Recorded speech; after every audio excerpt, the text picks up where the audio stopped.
now that we have a big update on Fonnie Willis down in Fulton County, Georgia, there are two more updates that are still pending, two court cases that we have to hit really quick. So this is a two for one. Judge Cannon down in Florida, there's stuff on that's the Trump documents case. There's an update, and Alvin Bragg in New York with the Stormy Daniels case, wanting a delay of 30 days. This is Andy McCarthy on Fox News. Andy McCarthy is my favorite legal mind. He's a never Trumper, but he's very smart and very clear. So we'll go to him real quick. Welcome to Doug in Exile. Judge Cannon made some interesting points that came out of the courtroom. One of them was, she said, is this motion premature?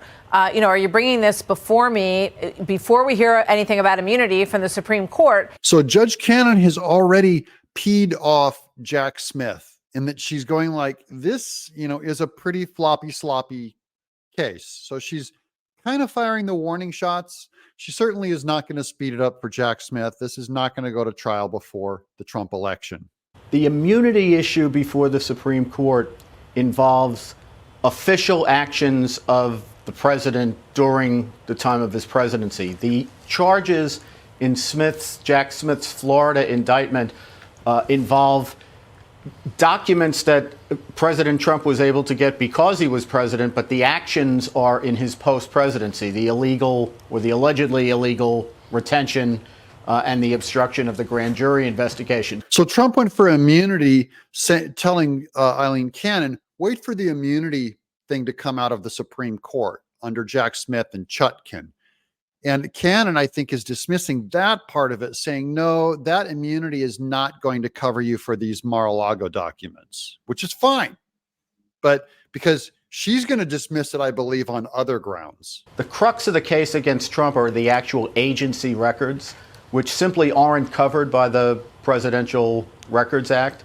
The Presidential Records Act is really meant to sort out the information that is generated by a White House so that you can figure out what is government property and what is the president's personal property.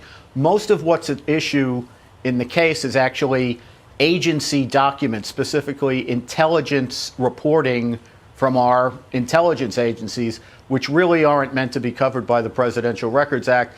The former president and his counsel have a theory of why that should be covered, and it sounds to me like Judge Cannon is saying she wants to hear some evidence to support what their arguments are. So she's going to hear this evidence by Trump's lawyers, which I think it may not be compelling. They may have just come up with an excuse to have it be more time consuming.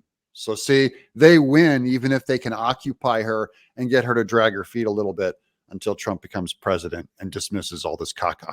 Now, what we're just learning is that the Manhattan prosecutors, this is Alvin Bragg's case. Now let's check in on Alvin Bragg and the Stormy Daniels Judge Juan Merchan case. Here we go. Is now seeking a 30-day delay of this trial, which was supposed to be the first one. It's supposed to start on March 25th here in New York. So it would have been the very first one to go to trial.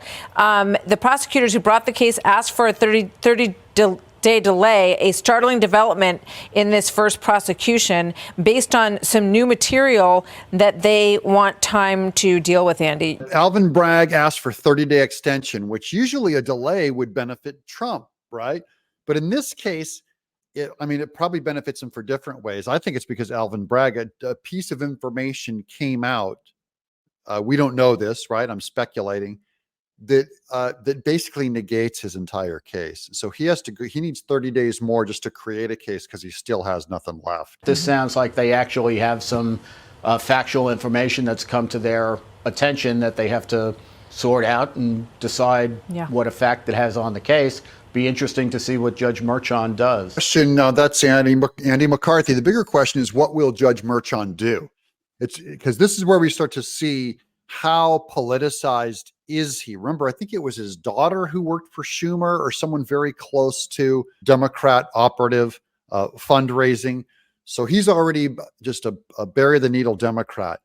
Seeing how he responds to this request by Alvin Bragg for 30 days and seeing how it affects Trump is more interesting to me, because it starts to give you an idea of the DNA of this judge. How corrupt is he, or is he a more center kind of guy. I don't have my hopes if he's in New York. This is so that the defense can review a new batch of records. It only recently obtained these records from federal prosecutors who years ago investigated the same hush money payments at the center of the case. So it seems weird that they wouldn't have had all of the information related to that former case and why that would be suddenly discovered at this stage of the game. Yeah, Alvin Bragg's only had 10 years to prosecute this thing. They're still gathering up a new bunch of documents that just came in the last month. They're like, oh no, we need 30 more days.